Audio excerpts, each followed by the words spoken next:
Φίλοι και φίλες, γεια σας και καλώς ήρθατε σε άλλο ένα επεισόδιο του Εξερευνώντας. Στο σημερινό επεισόδιο θα εξερευνήσουμε ενδιαφέροντα μέρη από Χανιά προς Ρέθυμνο. Πρώτη μας στάση οι Καλύβες, 24 χιλιόμετρα από Χανιά. Είναι ένα ήσυχο σχετικά μέρος για τουρισμό.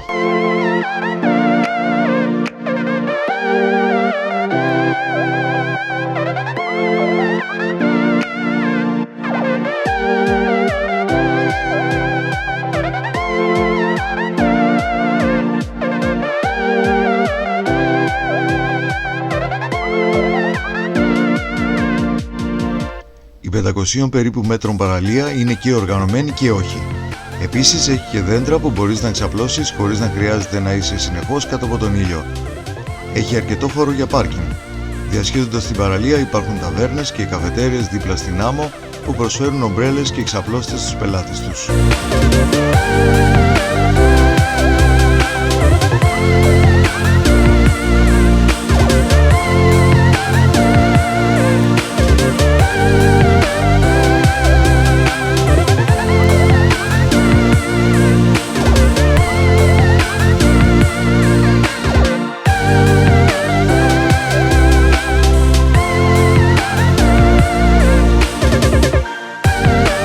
Άλλες κοντινές παραλίες είναι η Αλμυρίδα από την ανατολική πλευρά σε απόσταση 5 χιλιόμετρων και η Κιανή Ακτή από τη δυτική, αλλά επειδή εκβάλλει ο ποταμός Κιλιάρης εκεί, τα νερά είναι αρκετά κρύα.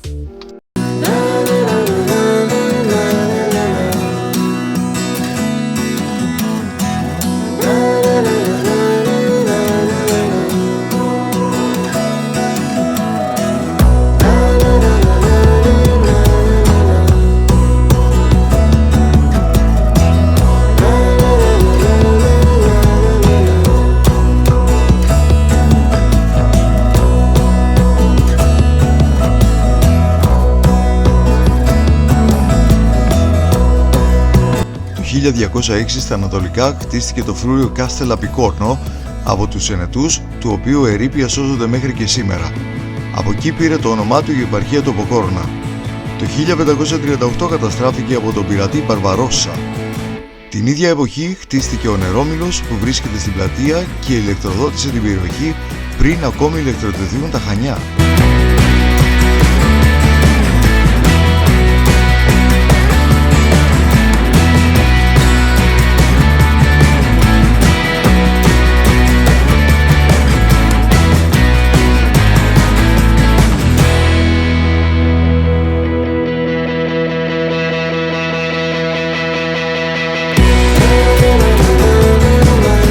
Χιλιόμετρα από τις Καλύβες βρίσκεται η Αχαία Άπτερα. Άλλα ενδιαφέροντα χωριά κοντά είναι η Αρμένη με τα μεγάλα πλατάνια με τρεχούμενα νερά και ταβέρνες και το νιό χωριό με πολύ καλό σουλάκι ξυλάκι σε ποιότητα, ποσότητα και καλές τιμές.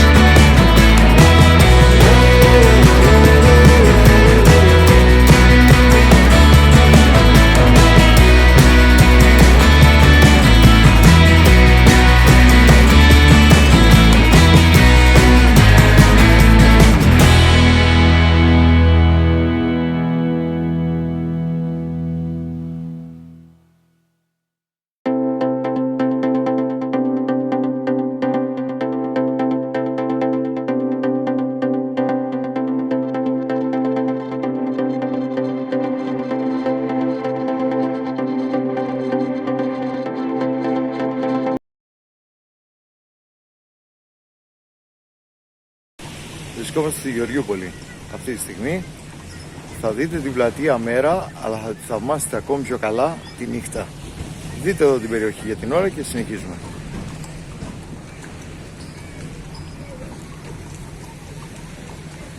Πάμε τώρα να δούμε τα υπόλοιπα.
33 χιλιόμετρα από Χανιά βρίσκεται η Γεωργιούπολη και είναι στα σύνορα μεταξύ νομού Χανίων και Ρεθύμνου.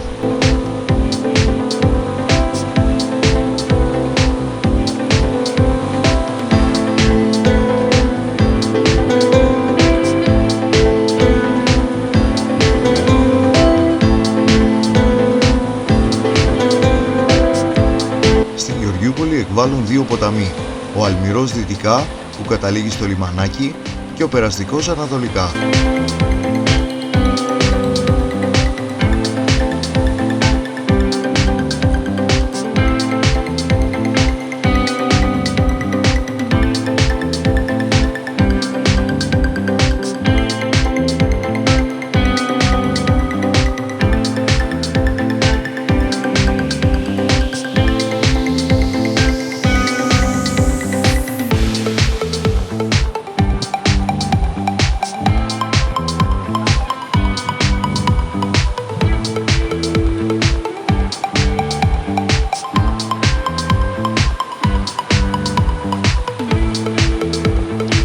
Η πρώτη ονομασία ήταν Αλμυρούπολη και πήρε το όνομά της από τον Αλμυρό ποταμό.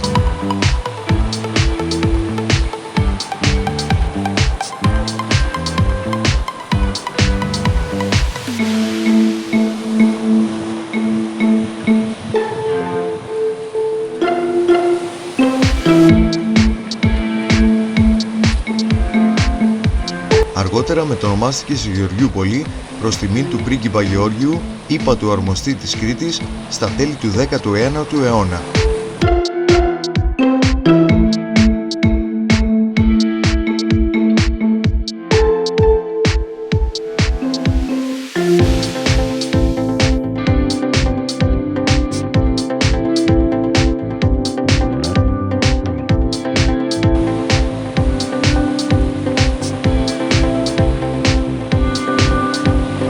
Η παραλία της Γεωργιούπολης είναι οργανωμένη με ομπρέλες, ξαπλώστρες, ντουζ και διαθέτει και ναυαγοσώστη. Μπορείτε να κάνετε θαλάσσια σπορ και επίσης μπορείτε να κάνετε και υπασία στην παραλία.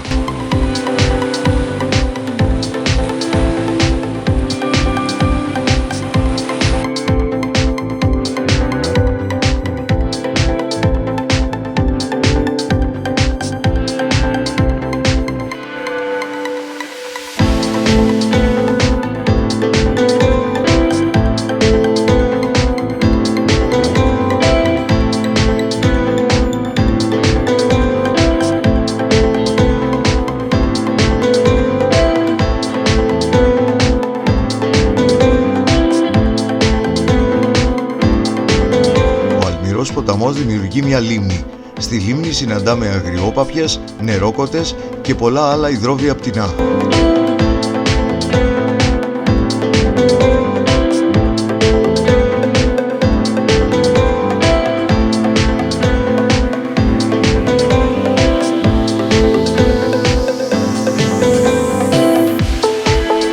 Αγριοκαλαμιές, καλάμια, μυρτιές, πικροδάφνες και μια πλούσια και ιδιαίτερη όμορφη βλάστηση σχηματίζονται κατά μήκος του ποταμού.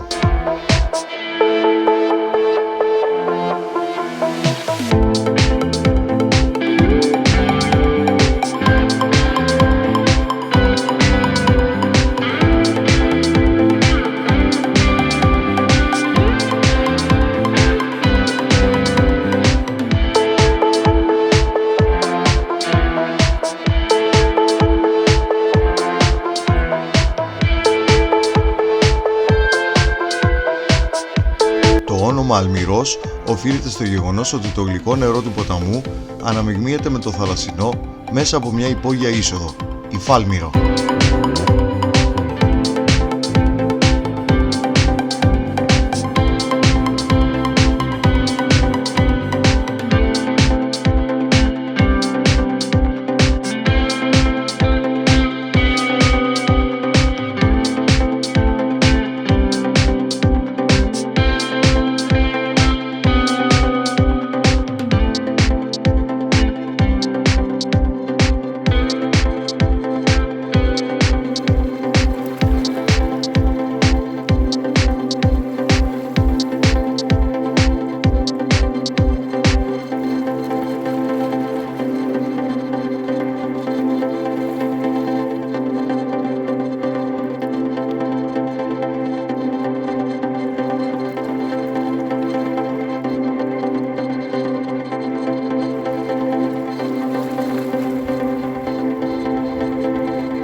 παραλείψετε να κάνετε μια βόλτα στο παρεκκλήσι του Αγίου Νικολάου, σήμα κατά τεθέν της Γεωργιούπολης.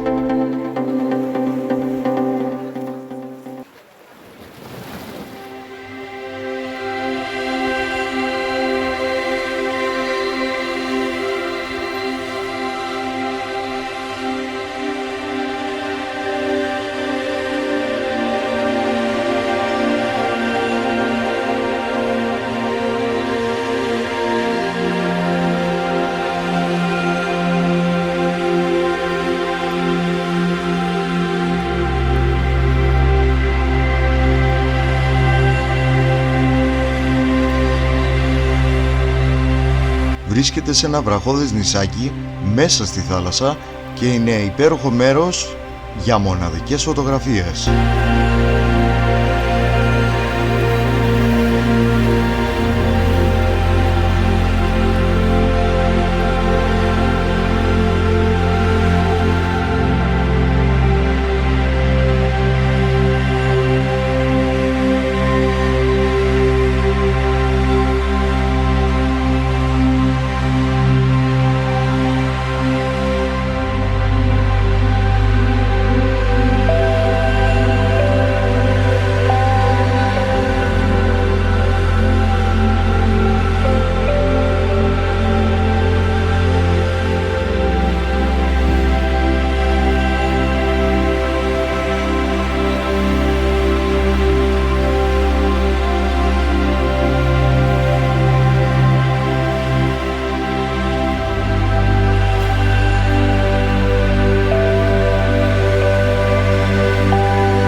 Από την παραλία πας μέσω τεχνητού πέτρινου μόλου μέσα στη θάλασσα.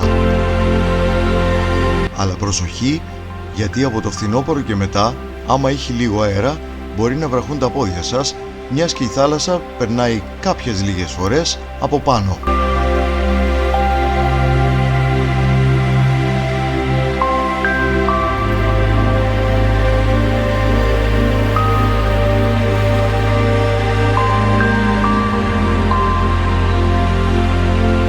Επίσης, άμα βραχούν οι πέτρες, προσοχή μην γλιστρήσετε. Σε μένα συνέβη το πρώτο, αλλά αντικρίζοντας το γραφικό τοπίο με το εκκλησάκι, το μόνο που σκεφτόμουν ήταν ότι σίγουρα άξιζε τον κόπο. Σας το προτείνω ανεπιφύλακτα. Scene 3, take 1.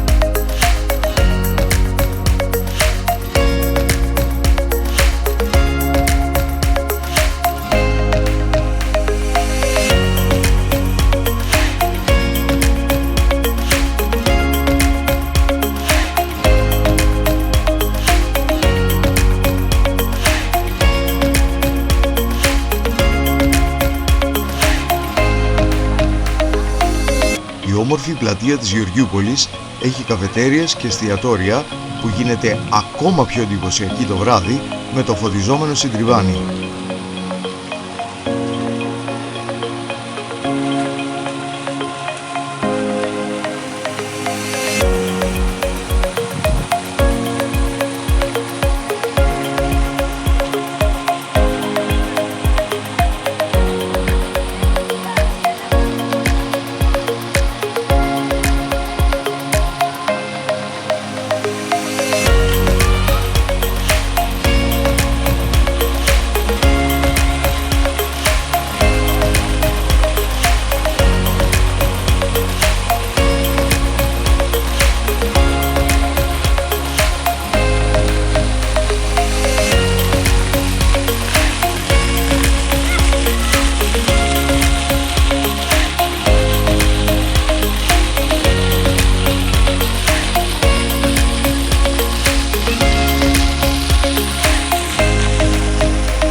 Για τη Γεωργιούπολη υπάρχει καλή συγκοινωνία και από Χανιά και από Ρέθυμνο με τακτά δρομολόγια.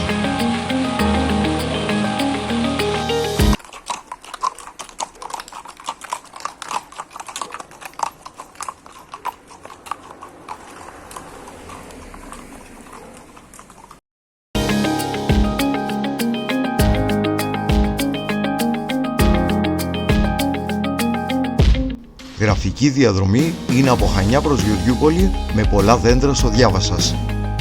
Φτάνοντας στο χωριό θα δείτε ευκάλυπτους από την πλατεία μέχρι το λιμανάκι.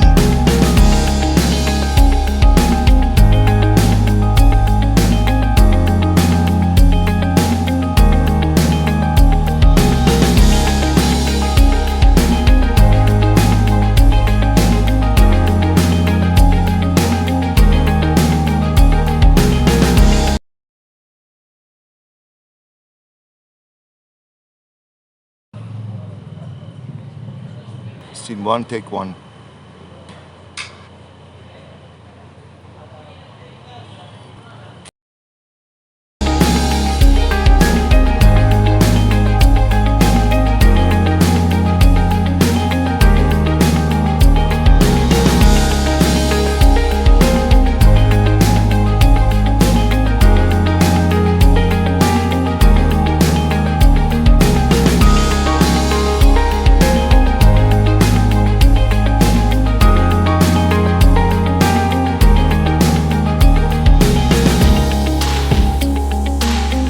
...35 χιλιόμετρα νοτιοανατολικά των Χανίων βρίσκονται οι Βρύσσες. Οι Βρύσσες είναι χωριό του Δήμου Αποκορών Χανίων με 740 κατοίκους.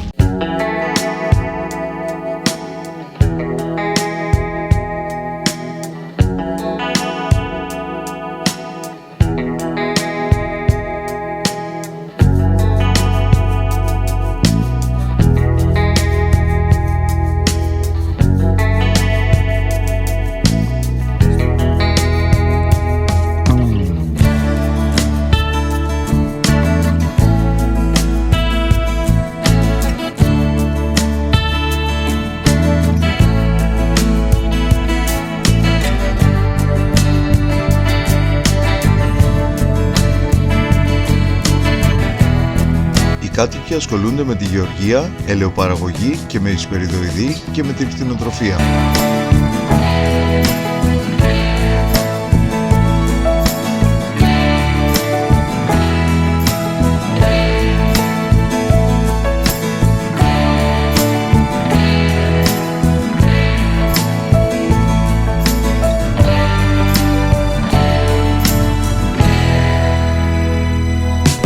Ο οικισμός υπήρξε κέντρο επαναστατικής δράσης με γνωστές τη μάχη με τους Οθωμανούς το 1866 με 69, της Μεταπολιτευτικής Επιτροπής με τους Οθωμανούς το 1895, αλλά και την ισοπαίδωση του χωριού από τους γερμανικούς βορβαδισμούς το 1941.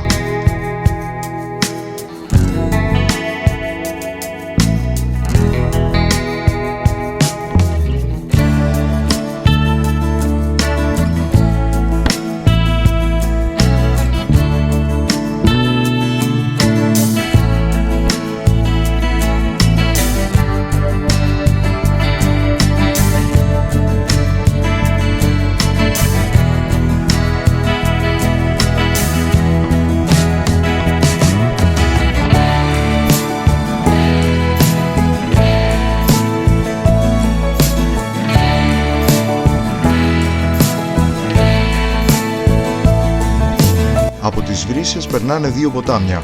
Ο Μπούτακας πηγάζει από τα νερά των Λευκών Ωραίων και ο Βρυσιανός.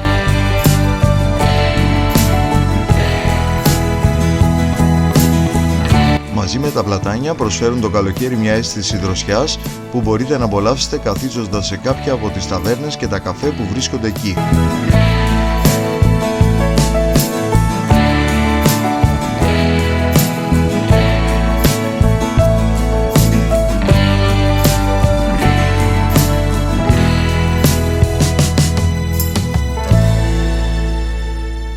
Υπάρχει συγκοινωνία με λεωφορεία από Χανιά.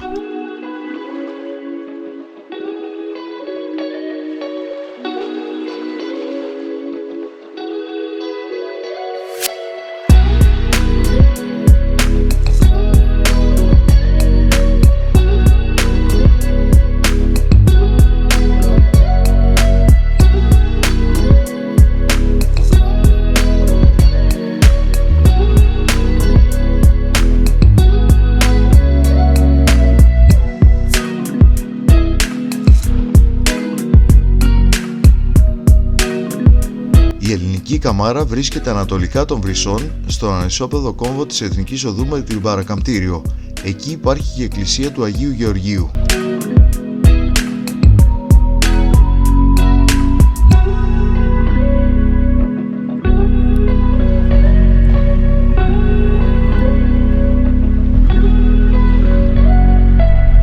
Είναι μια μονότοξη γέφυρα που χτίστηκε κατά τους ελληνιστικούς χρόνους και έχει υποστεί βενετσιάνικες και οθωμανικές προσθήκες.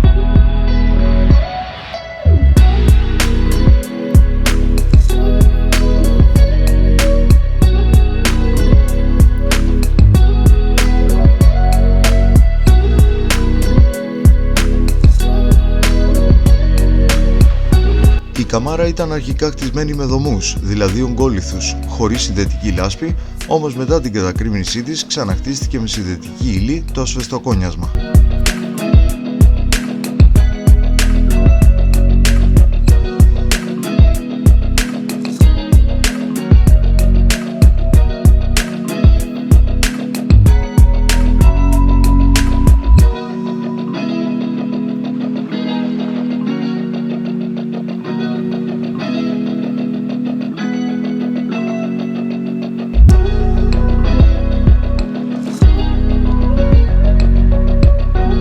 Ένα παλιό λατομείο, από το οποίο πιθανόν να προέρχονται οι ογκόλιθοι που χρησιμοποιήθηκαν για την κατασκευή της, βρίσκεται δυτικά της γέφυρας.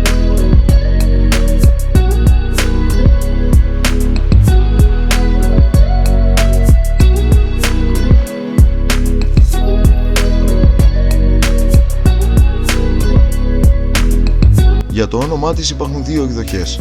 Η πρώτη, ότι προέρχεται από τον Έλληνα Μάρκο, που λέγεται ότι τοποθέτησε το κλειδί, κεντρική πέτρα, και η δεύτερη επειδή κατασκευάστηκε κατά την ελληνιστική περίοδο. Το ψηλότερο σημείο του τόξου απέχει από την κήτη του ποταμού 8 και 40 μέτρα και έχει μέγιστο άνοιγμα τόξου 11 και 10 μέτρα, ενώ ο τοίχος έχει πάχος 4,8 μέτρα.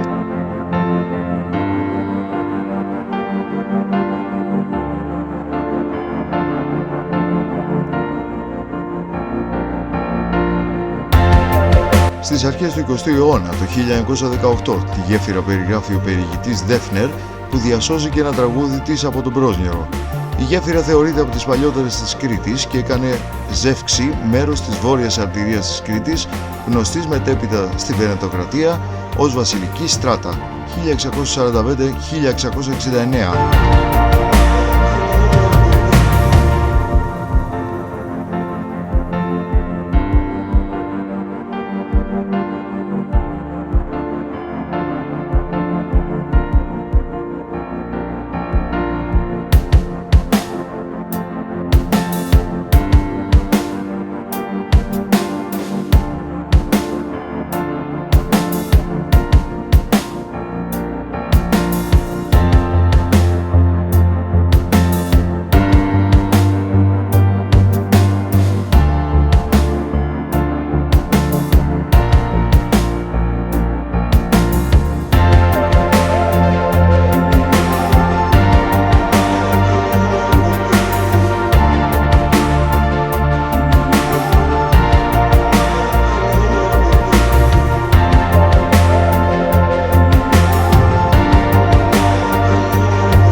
βρισκόμαστε λίμνη Κουρνά. Τη βλέπετε από πίσω μου.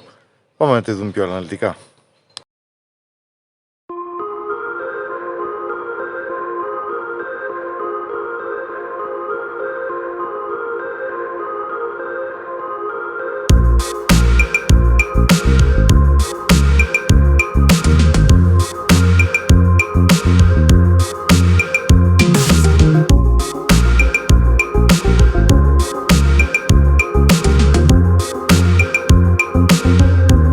Η λίμνη Κουρνά είναι η μοναδική λίμνη γλυκού νερού στην Κρήτη.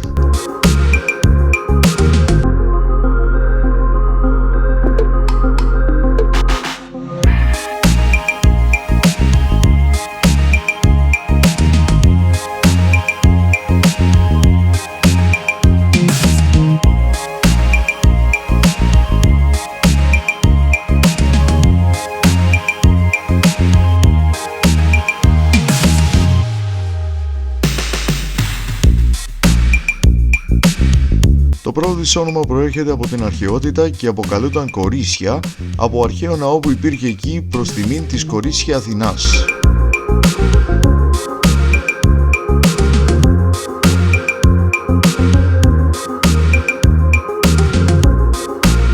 Το σημερινό της όνομα προέρχεται από τους Άραβες κατά την Αραβοκρατία στην Κρήτη, από την αραβική λέξη που σημαίνει λίμνη ή λουτήρας.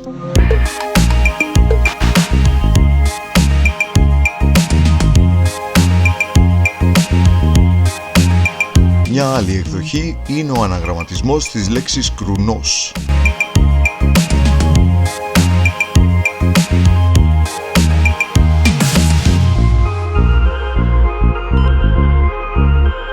Στη λίμνη υπάρχουν χέλια, νερόκοτες, πάπιες, ερωδίοι και κορμοράνοι και ένα σπάνιο είδος δίχρωμης χελώνας.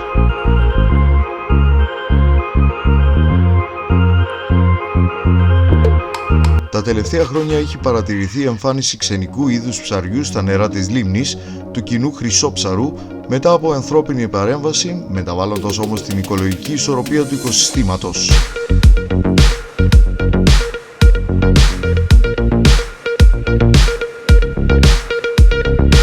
Η λίμνη έχει μέγιστο μήκος 1087 μέτρα, με μέγιστο πλάτος 880 μέτρα. Έχει μέγιστη έκταση 579 στρέμματα.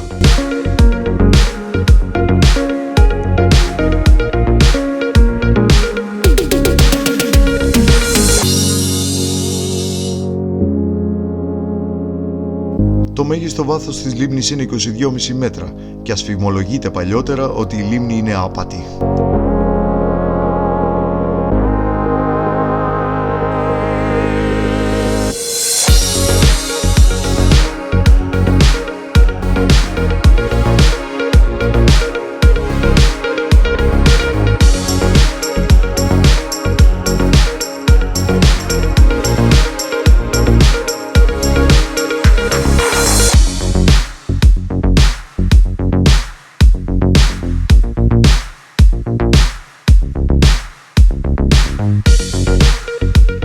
Αν επισκεφτείτε τη λίμνη χειμώνα ή άνοιξη, να ξέρετε ότι η στάθμη ανεβαίνει λόγω βροχοπτώσεων, με αποτέλεσμα να εξαφανίζεται η παραλία που μπορείτε να απολαύσετε το μπάνιο σας το καλοκαίρι.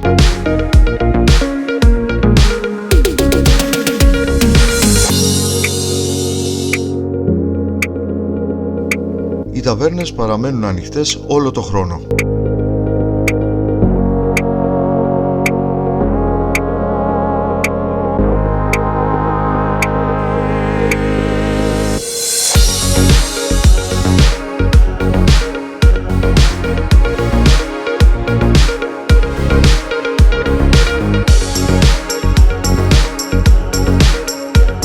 Επίσης ενοικιάζονται αρκετά θαλάσσια ποδήλατα με 7 ευρώ την ώρα εάν θέλετε να απολαύσετε μια βόλτα μέσα στη λίμνη.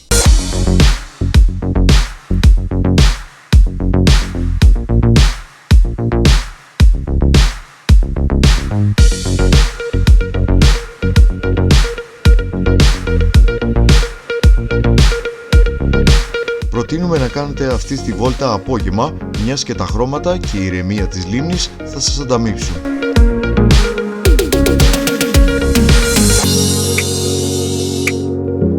Μπορείτε ακόμα να κολυμπήσετε στις μικρές παραλίες με ομπρέλες και ξαπλώστρες που υπάρχουν εκεί τους καλοκαιρινούς μήνες.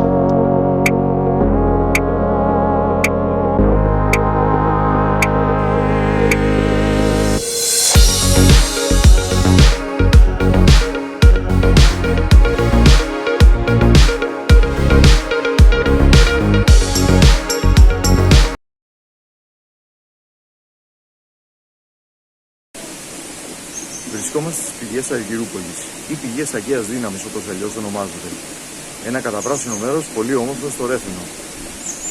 Έχετε αναρωτηθεί αν υπάρχουν καταρράκτες στην Κρήτη?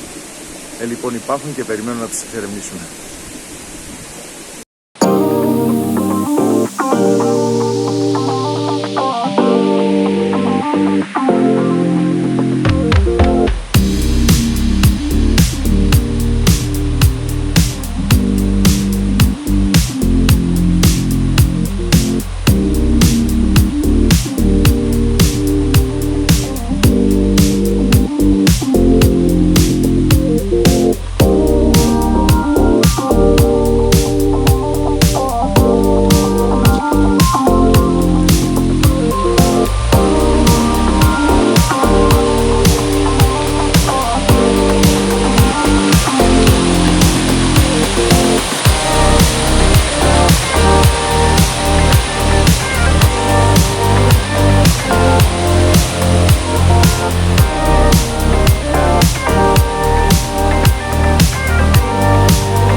25 χιλιόμετρα νοτιοδυτικά του Ρεθύμνου βρίσκεται η Αργυρούπολη.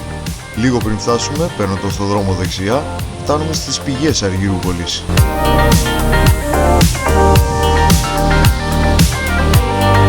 Ένα εντυπωσιακό, γεμάτο πράσινο, με πλατάνια και τρεχούμενα νερά που θα ικανοποιήσει και το πιο απαιτητικό.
Βρίσκεται σε υψόμετρο περίπου 260 μέτρα και από εκεί ρέει ο ποταμός Μουσέλας.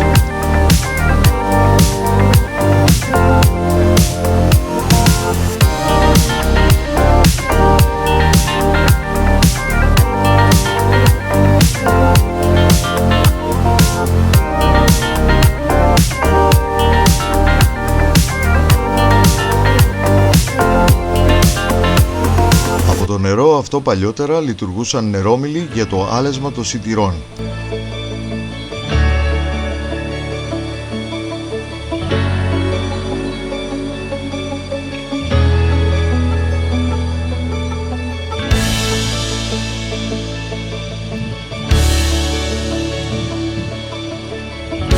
Υπήρχαν 11 νερόμυλοι με τους 6 να ανήκουν στην ενετική εποχή.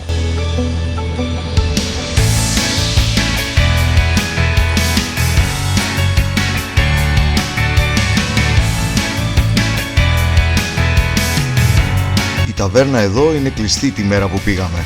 Νερό δεν υπάρχει στην πηγή, όπως βλέπετε.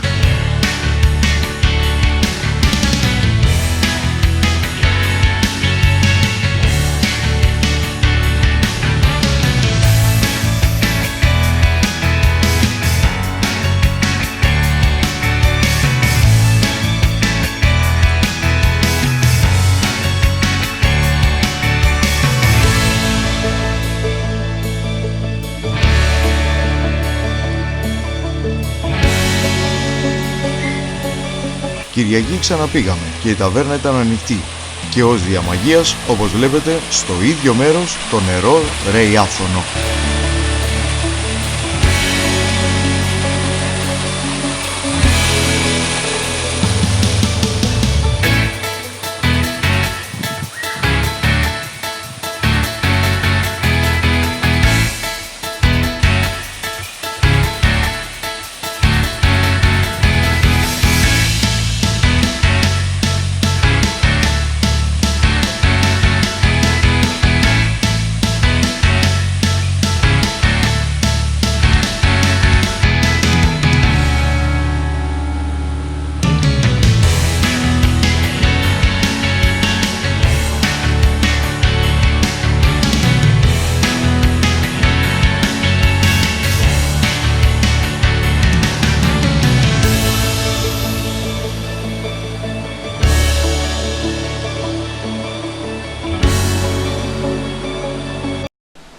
Λοιπόν, εδώ υπάρχει και ένα μικρό εκκλησάκι, το εκκλησάκι του Αγίου Προδρόμου, Αγίας Δύναμης. Είναι πολύ μικρό, μόλις μπαίνεις μέσα, έχει όμως μέσα και εκεί νερό. Θα τα δούμε. Σε αυτό το σπήλαιο βρέθηκε η εικόνα του Αγίου Ιωάννη του Προδρόμου και έτσι έγινε μικρός ναός. Το όνομα Αγία Δύναμη που θα δείτε στην ταμπέλα πιο πριν το πήρε από τη δύναμη της εικόνας που βρέθηκε εκεί. Επίσης για τη δύναμη του νερού που υπάρχει μέσα στο εκκλησάκι.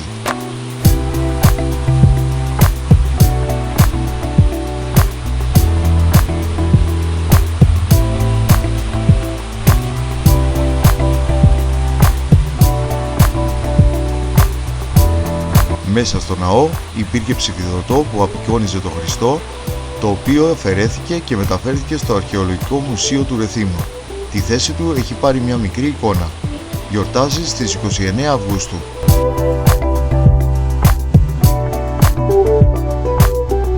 Στις πηγές Αργυρούπολης μπορείτε να πάτε σε κάποια από τις ταβέρνες και να φάτε καλό κρητικό φαγητό. Σπεσιαλιτέ το αντικριστό ή οφτό στην κρητική διάλεκτο.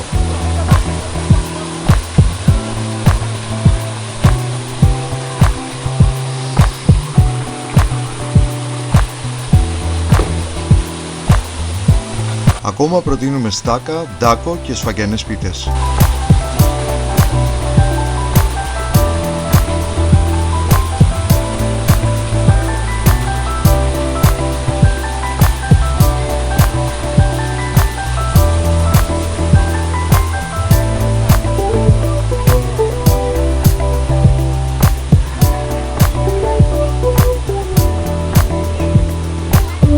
Μέσα στις ταβέρνες υπάρχουν μικροί καταράχτες με τρεχούμενα νερά που κάνουν το γεύμα σας ξεχωριστό.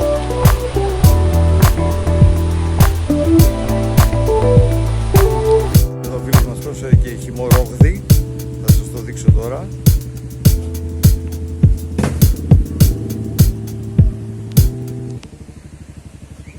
Να είναι καλά, στην υγεία του και στην υγεία σας.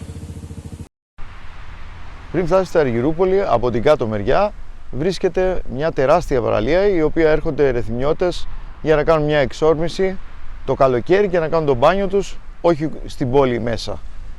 Είναι απίστευτα μεγάλη παραλία, έχει μεγάλη έκταση, δείτε την. Δείτε την. Εδώ βλέπετε τι γίνεται. Τεράστια παραλία, τεράστια παραλία. Πάμε και από εδώ, έχει και snack bar το καλοκαίρι και τώρα δουλεύουν κάποια. Τώρα ετοιμαζόμαστε να πάρουμε τη μηχανή και να κάνουμε μια βόλτα σε αυτή την παραλία να δείτε πόσο μεγάλη είναι.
Αν σας φάνηκε μεγάλη παραλία που σας δείχνουμε, να ξέρετε ότι συνεχίζει ακόμα πιο πολύ από τη δυτική πλευρά, μιας και τώρα σας δείχνουμε την ανατολική. Έχει και από εκεί beach bars.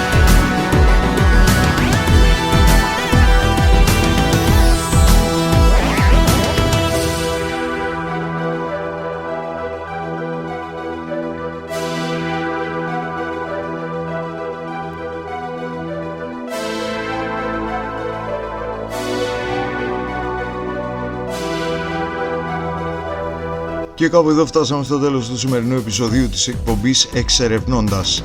Εύχομαι να μάθατε και να σας δείξαμε ενδιαφέροντα μέρη για να επισκεφτείτε αν βρεθείτε κάποια στιγμή εδώ. Μέχρι το επόμενο επεισόδιο, να είστε όλοι καλά!